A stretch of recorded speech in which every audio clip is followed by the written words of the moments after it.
ng kanyang birthday noong March 28, 2025. At kami po ay taus-pusong nagpapasalamat at masaya dahil nakiisa kayo sa kanyang 80th birthday celebration. Dahil hindi po lahat tayo ay mabibigyan ng pagkakataon na umabot ng 80 years old. Kaya maraming salamat at sinelebrate nyo ang kanyang 80 years. Ang susunod na pagpasalamat ay mula po sa akin. Maraming salamat sa inyong suporta, sa inyong kampanya at sa inyong boto para sa akin noong halalan ng 2022. Maraming salamat sa suporta ninyo. At syempre, ang aking pagpapasalamat pa rin sa patuloy ninyo na pagtitiwala sa akin at sa aking mga kasamahan at sa aming opisina, ang tanggapan ng pangalawang Pangulo ng Pilipinas. Maraming salamat. Ang aming pong pamilya ay merong malaking utang na loob sa inyong lahat, mga kababayan namin, sa pagkakataon na inyong ibinibigay sa amin na makapaglingkod sa ating bayan. Dako, kayo ang amo ang utang ang kabubuton kaninyong tanan, mga kaigsuunan namo. Yes! Sa higayon nga gihatag ninyo kanamo nga makaserbisyo sa ato ang nasod. Daghan kayong salamat.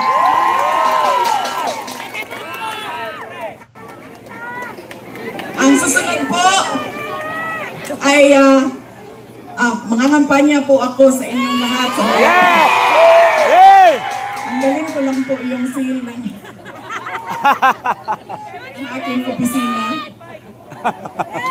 Palitan natin ng seal ng Office of the President.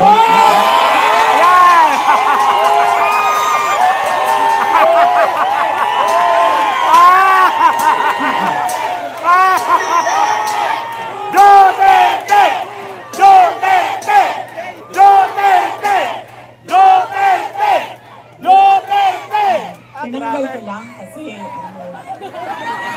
iba kasi yung opisina, iba din yung pangangampanya. Pero kung sa Pangulo lang, pumili na lang kayo. Si Isko Moreno, si Sara Duterte, wala kaming problema.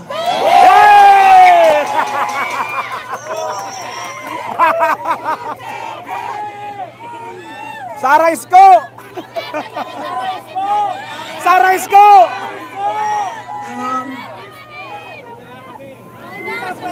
Bakit po ba lagi pabalik-balik o paulit-ulit ang problema ng ating bayan? Dahil po, paulit-ulit din yung ugali natin sa pagpili ng ating mga leader. Kung sino yung binoboto natin. Ngayong darating na halalan, marami ang nagtatanong, ano bang pwede naming gawin?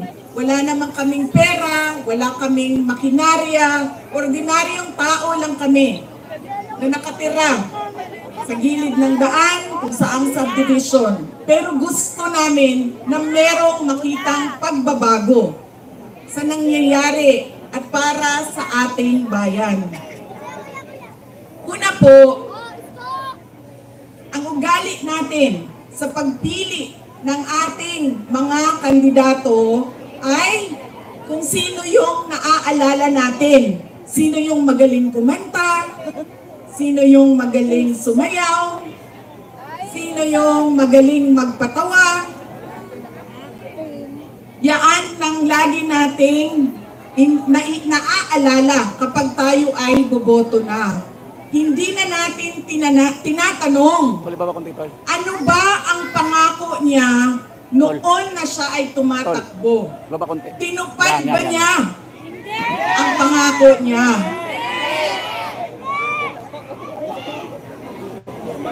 Diba? Dapat tinatanong natin ang sarili natin, ano bang nagawa ng tao na ito? Nangako siya, sorry ma'am, nangako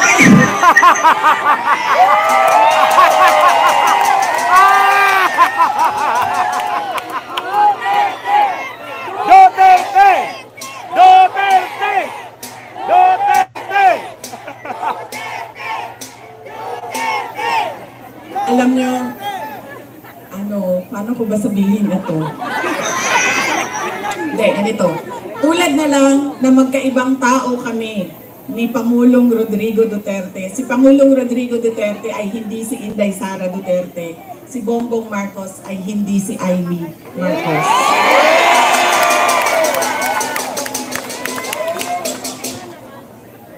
Ito, hindi na ako nang paalam sa'yo. Sasabihin ko na, nga naman, sige manig. Tanggalin na lang natin ito. Okay lang sa'yo? Wala siyang matuwar.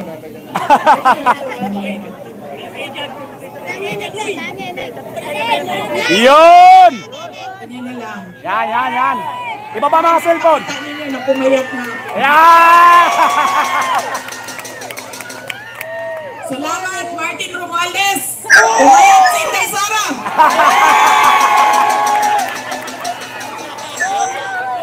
Uy, kadyo lang ba? Seryoso. We love you, Inday! Mahal ko kayo, ma'am. Ito, hindi na ako nagpaalam kay Senator Amy ha, kasi hindi ko naman alam na nandito siya. Noong October 2023, pumunta ako sa kanya. Sabi ko sa kanya, pwede mo ba akong tulungan? Kailangan ko kausapin ang Pangulo. Kasi nakikita ko sa mga plano nila at nabasa ko sa mga plano nila, meron silang ipa-file na impeachment na kaso. So sinamahan niya ako. Ito yung araw bago umalis si dating Pangulong, si Pangulong Bongbong Marcos.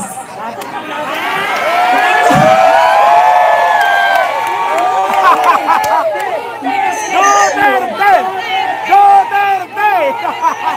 Kasi sinadya yun, ha? Kapailan na, kayo lahat, kailan ng sedition. Kayo na, kaso na kayo bukas. Ito. So, ito yung araw na paalis siya, papuntang Amerika. Pumunta kami, sinamahan ako ni Senator Amy. Siya yung kumuha ng oras ng schedule para makausap ko si BBM. Noong nandun na kami, binanggit ko sa kanya ang impeachment. Pero hindi yung impeachment ang gusto kong marinig ninyo na kwento ngayong gabi na ito. Doon sa pag-uusap naming kaming tatlo lang yun pasensya na silang dalawa. Marites yung nandoon sa harap, silang dalawa. Nag-uusap kaming tatlo, nabanggit ni BBM ang pag-amenda ng konstitusyon. At sinabi niya na, madami siya sinabi, pero ang gist ng sinabi niya ay, we will just amend. Kasi English man sila pag mag-istoryano. So ako dito, kuya wali, inihang in English we will just amend the economic provisions of the Constitution. Nakirinig ko at nakita ko talaga na sumagot si Senator Amy. Sabi niya, that is a dangerous thing. Sabi niya, if you open the Constitution to amendments, you do not just open it to economic provisions. You open it for all amendments of the Constitution. At nagsagutan na silang dalawa sa harap ko dahil sa ating Constitution. Kaya yan ang pruweba ko, proof ko sa inyo na magkaiba na tao. Ibang tao, si BBM, ibang tao, si Amy Marcos. Okay na ma'am, pwede ka na umalis. Sandali. Iboto niyo ba si Amy Marcos? Okay na ma'am, pwede ka na lumipat sa QC. Good na dito. Kalimutan ko na yung sasabihin ko. Tatlong paalala.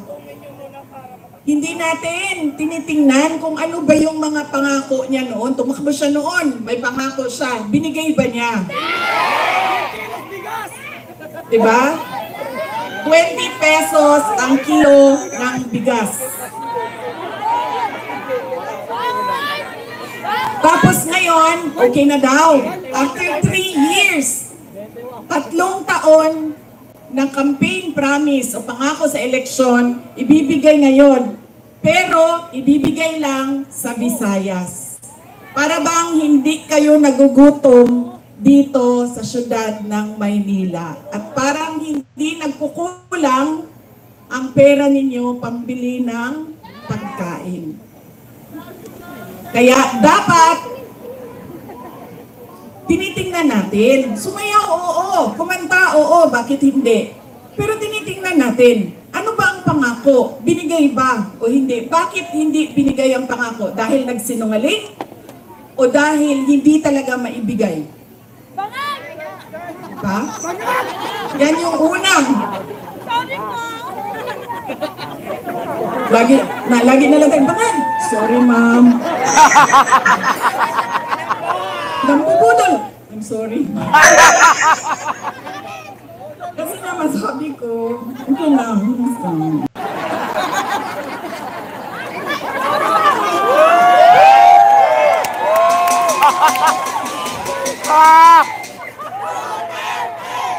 Duterte! Duterte! Alam niyo, yung bangag na yan, hindi totoo. Hindi naman ako kasi tumawa dahil tinawag siyang bangag. Andun ka din, di ba? Hindi ako, kasi sa Bisaya, ang bangag, di ba? Bangag, bangagan, bangag. Oo. So, pag sinabi mong bangag sa Bisaya, hindi siya adik. Ang saman sa to, kida. Diba? Oo. So, hindi talaga ako natawanan. Tinawag siya bangag. Kasi sa Bisaya, ang bangag ay butas. Hindi, at saka sa slang, ang bangag is yung private part ng babae. Diba? Bangagan. Ang pinagtawanan ko, dahil ang rally na yon ay kontra sa pag-amyenda ng konstitusyon. Yun yung rally na yon. Tapos nagulat na lang kami na iba na yung napag-usapan doon sa rally. Pero balik tayo sa bangag, ma'am. Alam mo, hindi ito kasali talaga sa speech ko. Sinabi sa akin ng partner ng uncle ko na noong hindi pa siya Pangulo, nung senador pa lang siya, ay bumisita sila sa bahay at inalok talaga sila ng droga. Kung hindi, yung wala naman ako sinabi na pangalan. Wala talaga. Alam nyo, may malaki bang tulungan ang Maynila para sa atin lahat? Puno na! Hindi nila tayo kakayanin ikulong, no? Baka matulad tayo kay President Duterte. Nakulong na. Hindi yung partner noong uncle ko. Kinento nila yan sa akin. Ang buong akala ko naman, kasi matanda na, diba, may edad na, natututo ka na sa kung anong mga mali na ginagawa ng kabataan mo, ay nagbabago yung tao. Hindi ko alam na yun na nga ang nangyari. Kaya balik tayo sa paalala, tingnan niyo muna. Pagkatapos niyang kumanta, tanungin ninyo ang sarili ninyo. Noon, nakinig ako sa iyo. Ano ang pangako mo? Binigay mo ba? Hindi. Kaya dapat pinag-iisipan natin kung iboboto natin o hindi yung tao. Pangalawa, ito walang makakakontra sa akin nito kahit saan man sa mundo. Hindi dahil galing yan sa malaking pamilya ng mga politiko ay automatic ang boto ninyo. Hindi dahil anak yan ng Duterte ay automatic ang boto ninyo. Dapat tinatanong nyo ang sarili ninyo, ano ba ang abilidad at kapasidad ng tao na ito na maglingkod para sa bayan. Isa sa mga problema natin ay ang political dynasty. Pero hindi ipinagbabawal ang kung sino man ang may gusto tumakbo. Kaya nasa atin, nasa mga butante ang pagkilatis. Duterte yan. Anong abilidad niyan, anong kapasidad niyan, at sino yan siya. Pangatlo, at huling problema natin, paulit-ulit, behavior, ugali natin sa eleksyon, sa halalan, ay yung palitan ng boto at pera. Oo. Dahil ilang beses na kayo tumanggap, magkano bilihan ng boto dito? 1,000, 1,000. Grabe, 1,000 lang. Galo na, bigas ang ano dito, palitan. Ilang kilo? 5 kilo, so magkano yun? 250? Mga 1,300 total ngayon ang bili. Alam mo, lugi kayo. Taasan niyo yung presyo ninyo. Kasi galing ako doon sa Bacolod kahapon. Tinatanong ko, magkano bili ng dito, boto dito? Noong 2019 daw, 2,000. 2022, 3,000. See? Sabi ko, taasan niyo yung presyo ninyo eh. Tapos nung ito daw, itong eleksyon na ito, 2,000 to 3,000. Sabi ko, hindi niya pa alam kung magkano kasi wala pa namang bilihan. Pero sabi nila, mga 2,000 to 3,000 daw yung bilihan ng boto doon. Kaya kulang ang hingi ninyo.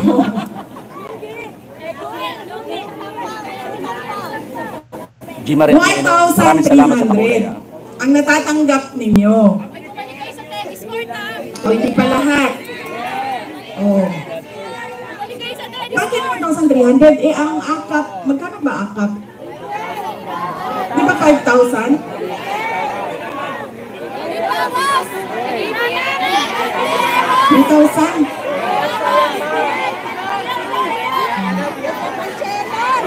Kaltas pa yun.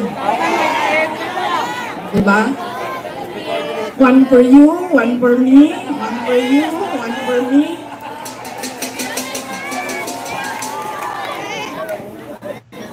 Alam niyo, hindi namin ginagawa yan sa Davao. Alam niyo bakit?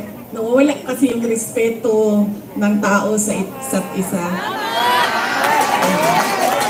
Sabihin ko sa inyo kung bakit mamaya nawawala yung respeto ha. Sana po. Sa bilihan ang boto. Bilihan. Ilang eleksyon na kayo tumanggap ng 1,300? Ilang eleksyon na tumatanggap ang mga botante ng Pilipinas ng pera kapalit ng boto nila. Pero bakit mahirap pa rin ang ating bayan? At bakit hirap pa rin kayo bumili ng bigas? Kasi dapat kung akap yan at galing yan sa gobyerno, tanggapin nyo, pero tanungin nyo naman yung sarili nyo. Ang nagbigay ba nito ay karapat dapat maging leader ng bayan natin?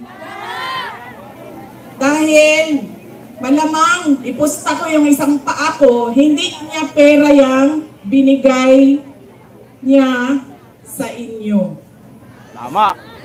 Pera yan ng bayan.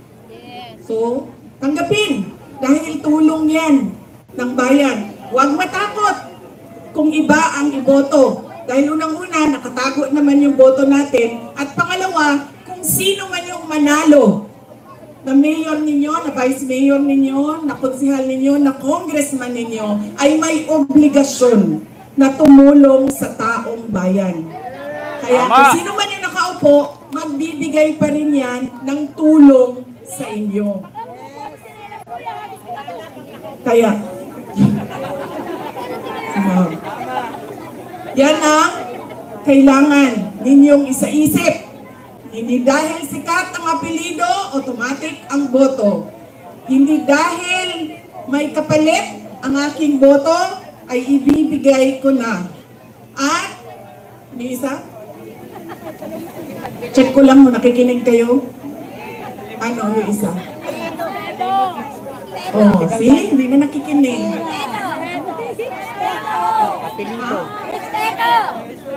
Respeto. Nakakawala talaga ng respeto yun, ma'am, pag may palitan ng pera. Yung isa ay wala naman nakinig sa inyo. Huwag ibenta ang boto. Huwag dahil sikat iboto.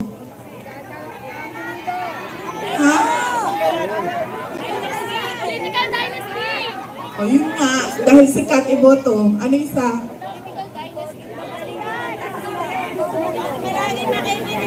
Oh, grabe yun. Ang dami-dami ninyo. Dalawa lang maalala ninyo. Ano wala pa?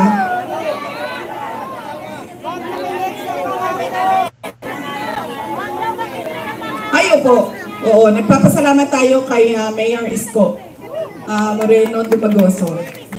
Yes!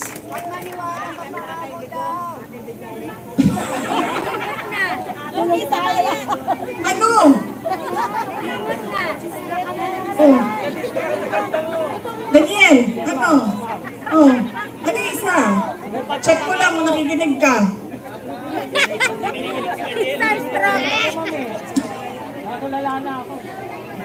Alam niyo, hindi ito totoo na kilay ko ha, drawing lang ito. Drawing lang ito.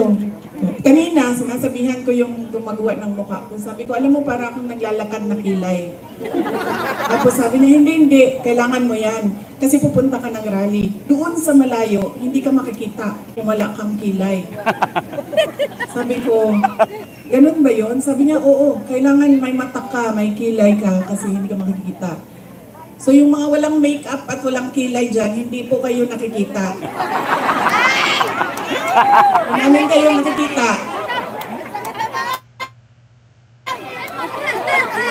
Hindi joke yan ha, totoo yan, nangyari yan doon kanina kasi ayaw ko yung kilay. Drawing yan kasi diba? Ano, wala?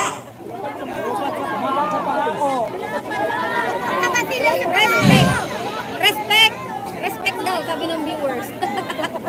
Marami ang nangangamusta kay President Duterte. Kung saan man ako pumupunta, nangungumusta sila lahat. Tapos nagpapasabi pa sila. Kanina, meron ilan dyan sa likod na pakisabi, kamusta kay Tatay Digong. Kahit hindi ko siya kilala, lagi yung mga tao, hindi ko kilala sa pangalan, sinasabi nila, pakikumusta kay Tatay Digong. Ayun. Siya po ay nakakulong. Anak po ako ng nakakulong na at okay naman siya. Madami din ang nagtatanong, kamusta na si Tatay Digong? Sinasabi ko lagi, okay naman siya. Ang problema lang ay hindi siya marunong maglaba, magluto at maglinis ng kwarto. Dahil yon ay ginagawa sa kanya lagi ng mga asawa niya. Madami pong asawa ang aking tatay.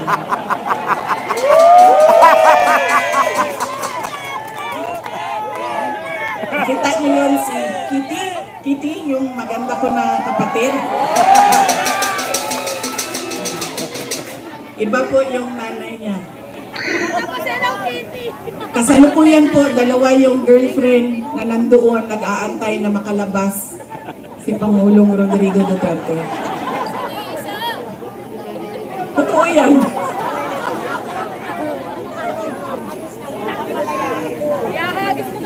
Oh ma'am, hindi daw nila kinidnap yung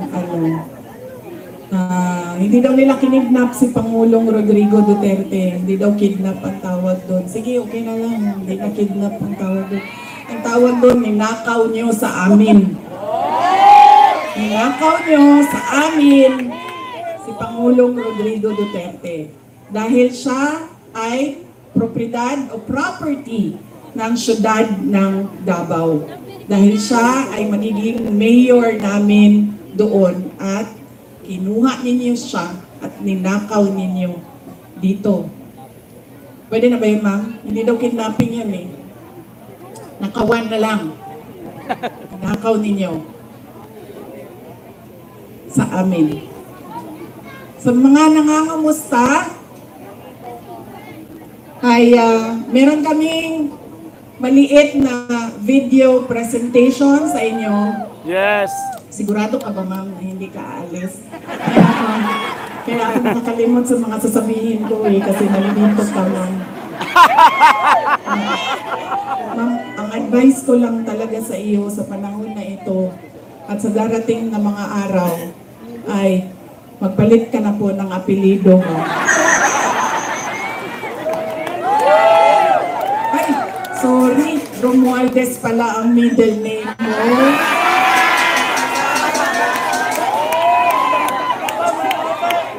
Okay, ito. Sabi ko nga, matino na tao, si Senator Amy Marcos. Ready na? Ang ADP? Okay. Thank you. Self-rated poverty in the Philippines is at its highest in 21 years. Teacher says she often complains about being hungry. Pagpaparilin ng isang babae dahil umano sa konsehan sa droga. Pinagtataga hanggang sa mamatay ang natutulog na maglola. Ang bugbugin ng dalawang Just remember, no, ang bakit yung mga tao gumagamit ng drugs, remember, hindi sila addict na Pag-alagala, mga batang naglaragi, nagkalat sa gitna ng daan. Mga taong pinagbabaril habang bumili ng pagkain sa karinderya. Makalat sa social media ang video ito ng pamamaril sa mga Instead of going to school, they spend their days scavenging to earn a living. good luck sa atin lahat. Sa halip na tutukan ang kumakalam na sikmura ng mga Pilipino. Krimen, droga at korupsyon. Mas inuna ang sariling interes at kasakiman sa kapangyarihan. Itinapon palabas ng bansa ang nag-iisang Pangulo na siyang tunay na nagmahal sa bayan. Mula nang si Tatay Digong ang dahil Pangulo, tumahimik yung mga kaibigan. Nagkakot ako ng Facebook man. Yung anak ko, kumbaga hindi sila sinikado sa lakan.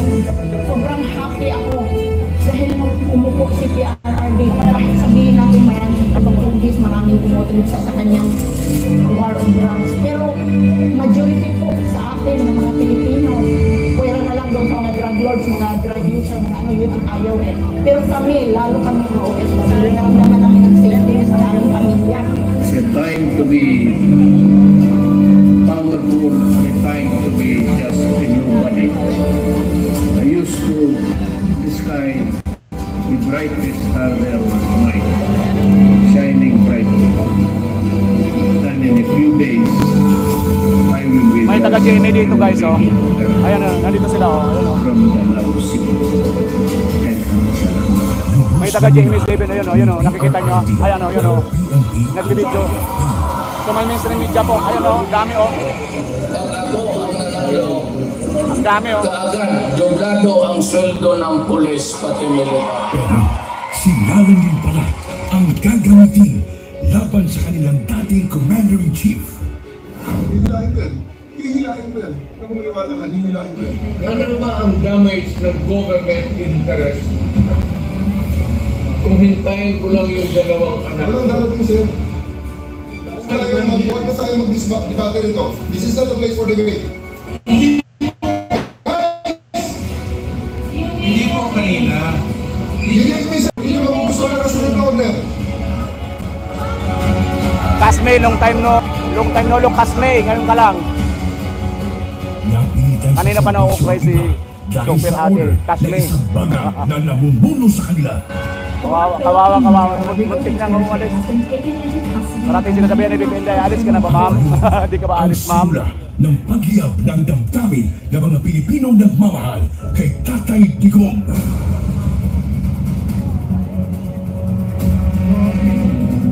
Lumiyab ang Sambayanang Pilipino. Bring PRRD home.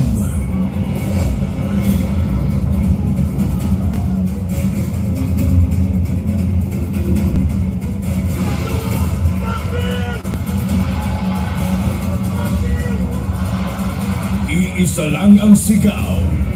Duterte saan man sa mundo.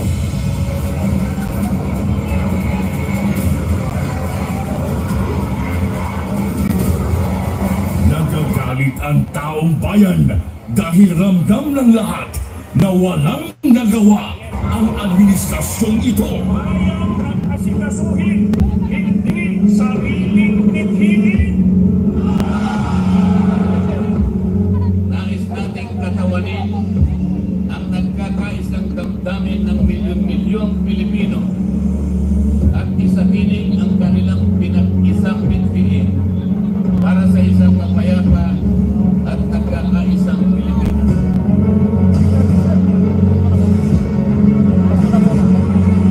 Hindi pa tapos ang pagbiyak ng mga puso natin dahil nagpapatuloy pa din ang kasamaan habang nalulugmok na ang inang bayan. Ikaw ni Marcos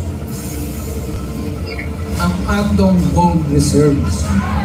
Sa pagpapatuloy ng oral arguments sa 89.9 billion peso transfer ng pondo ng Philippine Health Insurance Corporation sa National Treasury, muling binusisi ng mga maestrado ang paggamit ng ahensya sa perang mula sa mga kontribusyon ng mga miyembro nito. Aminado ang DOLE at DSWD na walang listahan para sa mga beneficiary ng ayuda sa kapos ang kita program o AKAP. Sa higit tuloy na nila, nagagamit na sa politika ang AKAP. Hindi lang pala 7-7, meron pang 30-30-30. Yung 30-30 naman, kung ikaw ang host ng sorting, you get 30 million, 90 million lahat yung 30 million AX or ATAP, 30 million na MAIT, and 30 million na UPAD. Sa kanyang 15 taong karanasan bilang kongresista, ngayon lang daw nakakita sa Davao City Representative Isidro Ungab ng ganitong sistema sa Bicameral Conference Committee. Ang pinutukoy niya ay ang mga blankong line items sa Bicameral Report ng 2025 National Budget na anyay laman sa batas. Partikular dito ay ang missing budget amount sa Department of Agriculture at ang program funds na anyay bilyon sa halaga. Good luck sa atin lahat. Na-promote pa na ang mga instrumento ng pangihidang kay PRRD.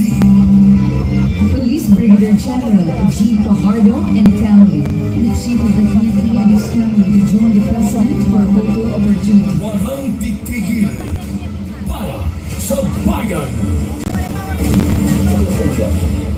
Maybe when I say my farewell, if I get to live in the last day of my term, I'd like to say something and maybe I'll cry. Gusto kong umiyak dahil hindi ko anong taong binigay nila ng pagmamahal. Ito. You can save the Philippines and now vote Duterte. Yon!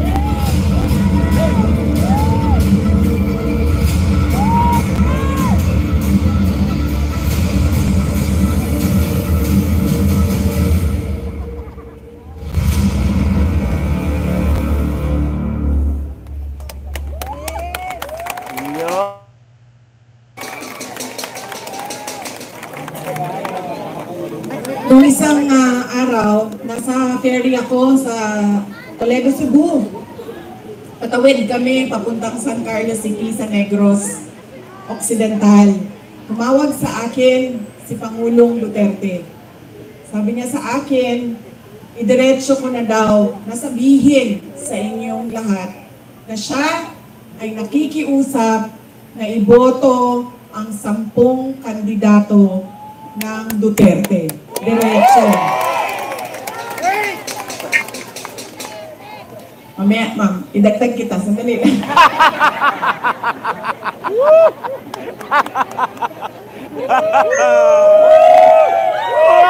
Grabe ang awkward talaga. Grabe. Hindi ikaw ang pinapahirapan ko ha. Ikaw ang nagpapahirap sa akin ngayong gabi na ito. Nahihirapan ako kasi alam mo, magkaibigan tayo. Alam ko kung gaano katino at gaano katalino mo.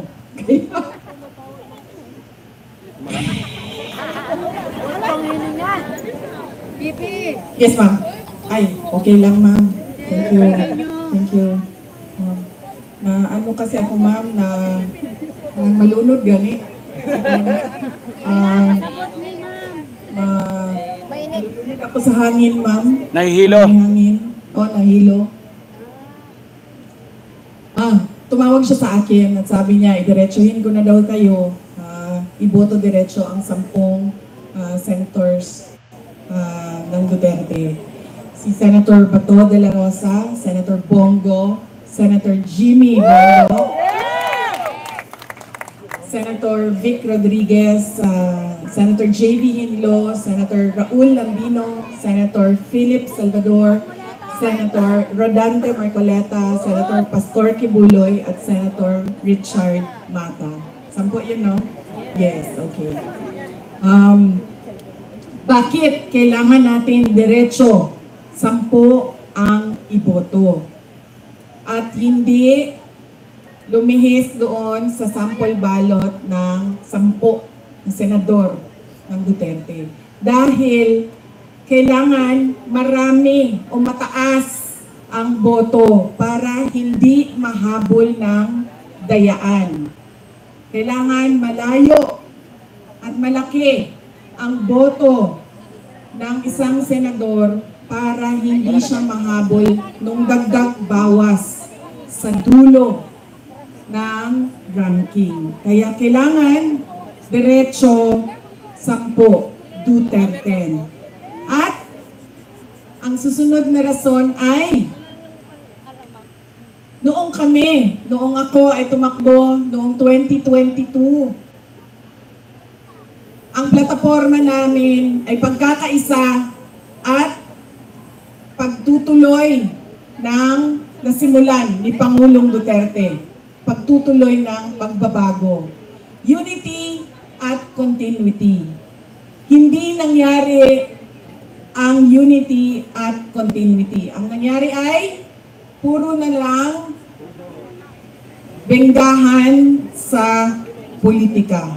At wala nang nangyari sa bayan. Puro na lang bigay ng pera na hindi naman nakikita kung totoo ba talaga na yung buong budget ay ibinigay sa mga kababayan natin. Dahil minsan sinasabi ninyo 3,000, minsan 1,000. So hindi natin alam dahil walang listahan ang pagbigay ng pera. Bakit kailangan diretso ang boto sa 10 senador? Mahirap habulin ang dayaan, kaya kailangan boto ninyo diretso. At kailangan ng continuity at unity. Dahil silang 10 ay naiintindihan nila kung ano ang pagtutuloy sa nasimulan ni Pangulong Rodrigo Duterte. Tayo ay may karapatan na bumoto ng 12 senador. 10 lang ang senador ng Duterte. Kaya nandito si Senator Amy Marcos na humihingi ng tulong ninyo para siya ay maibalik sa Senado at maituloy niya ang pag-imbestiga ng pagnanakaw kay dating Pangulong Rodrigo Duterte. At pangako niya ay tutulong din siya sa pag-ransom o pagkuha balik at ibalik dito sa ating bayan si Pangulong Rodrigo Duterte. Huwag ka mag-alala, ako naman nangako niyan, hindi ikaw. So kung hindi siya mabalik, hindi mo kasalanan. Pero nagsabi siya, tutulong siya. Dahil naiintindihan niya na mali ang ginawa at naiintindihan niya na walang direksyon ang ating gobyerno sa ngayon. Kaya, andito siya para sa inyong lahat at para iboto ninyo sa Senado. Senator Amy Marcos.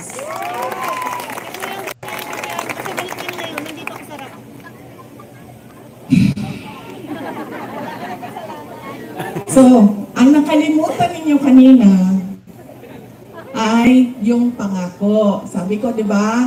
Check ninyo ang pangako kung natupad pa bago ninyo iboto ulit. Yan yung ang pag-check niyan ba parang ano, yung politiko ba parang boyfriend yan ba? 'Di ba? Ang lalaki kapag nanliligaw, isasabihin sa iyo ang lahat. Bibigay sa iyo ang lahat. Sasabihan ka, ano sasabihin, ma'am? Hindi kita iiwan. Ano pa? Mahal na mahal kita. Ano pa? Bibigay ang buwan ng araw. Hindi kita pababayaan. Ikaw lang mag-isa. Ha? Hindi kita papaiyakin. Pero anong ginawa nila sa inyo? Pinaiyak. Iniwan. Sinaktan. Ganyan. Pinaasa. Ganyan ang isipin ninyo, pagpili ninyo ng mga kandidato ngayon.